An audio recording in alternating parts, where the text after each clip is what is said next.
Můžu zrozumět, aspoň já jsem neslyšel. Posera. Mám to spojené s ložnicí počítač, to Jo, znamená, Potom že tam tam mi napíš leží, že do nie. dokladu, že CVčka sú povinné a tí, čo nepôjdu, si pozri a normálne si ich kokotov zapíš. Přesně, ano. Jako Jestli nehnevej sa na mňa, aby tu odskočím, proste no. dookola jazdilo 20 ľudí se skinkami a typci sa tu takzvané priživovali kvôli zlatiakom, aby sme mohli jazdiť, tak to môže s prepačením mrdať. No jasně, to je pravda. Jako ty S tím vole, souhlasím. oni si budú odjazdívať každý den 300 litrov, ja to bohužiaľ nestíham, lebo chodím User CVčka, joined your channel. Jasně tak, no. tak Já to taky trošku chore, ne, nie? Přesně, ano. tak jezdím CVčka, ty vole. Jako ty když vole, já si mám- myslím- odbehol som CVčko, som minus 75 litrov, no bohužiaľ. Ale no to Permisi, jasně. jste tu teď dva s Lukem, chtěl by to No. ještě třetího a měli byste začít čistit pomalinku zase. Jo. Já bych se Aha. chtěl Takže zeptat, kdo je hodně. Lukas 1505. Tak si to pište, vole, a uděláme čistku, no. Když přijde pík, ty vole, tak to prostě vyčistíme. No je to třeba, no. Jakoby, OK, vidím, že má nějakou 8, 32, jo.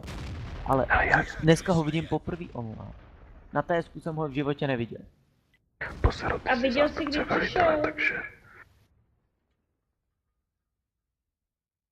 Takže poseru taky může 20. srpna. Takhle, já bych ti, To je já bych ti, včera, lady. bych ti No. mohl pomoct Já maximálně tím posílám AMXem pozvánku 120. jenom lidem, co přijdou k nám na TSko. Takže vím, že tenhle člověk tady určitě ode mě není. Už jenom z toho důvodu, že ho Jenom, že je nemám v novej, přátelích. víš. Cože je? No Že je dobře, novej.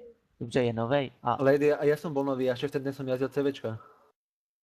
Asi ho nabral někdo, kdo mu řádně nevysvětlil pravidla. ale to v tom případě není můj problém. Pravidla jsou na webu, vole. Dobře, ale pokud mu o tom náborář neřekne, někdo ho nabere prostě jako pojď k nám, pošlu lidi pozvánku a víc mu neřekne, tak ten člověk to nemůže vědět. Potom náboráři dělají hovno práci. Ano, Ten náborář ale ten měl člověk vědět, za teda, to co má nemůže, říkat. tudíž ten člověk si Já nezaslouží být vyhozený. Však tak to Tak je nemusíš ho vyhadzovať, treba ho len proste informovať a zistiť, ktorý náborár ho nabral. Keď proste Vysvětlit mu náborár nerobí svoju pravidla, robotu dát tak, mu jak má, tak šanci ho nerobí a vôbec. když potom začne být aktivní, tak jako ho nechat. Když se o to vysere, tak vyhodit, že jo. Presne tak.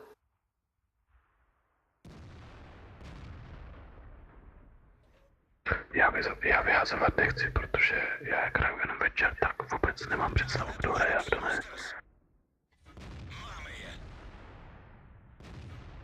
No, jasný. Nic, já si hodím chatu. Zatím. Počkej, User left počkej. your channel. Nebo dál se mi líbí SVK Cruiser. Jakoby na TSku jsem ho viděl jednou v životě. To je úplně čurák. Já napíšu do klanu, do klančetu, že potřebuji tyhle a tyhle tanky a on mi odepíše, že to je blbá taktika. Že Tak ale takhle bacha na to, nemůžu už má vyhrát teda po 1000 CVčko. bitev. A radí mi člověk s 9kovýma tankama, který CVčko v životě nejel. Nevím, na TSku jsem si s ním nemohl popovídat a když hned mi první větou, kterou on napíše, chce mě kazit autoritu, OK, klidně, ať si to dělá. S lidma na TSku se tady v pohodě domluvím. Ale jde o to, že další polovina lidí na TSku není. A ty No. budou moji autoritu i hned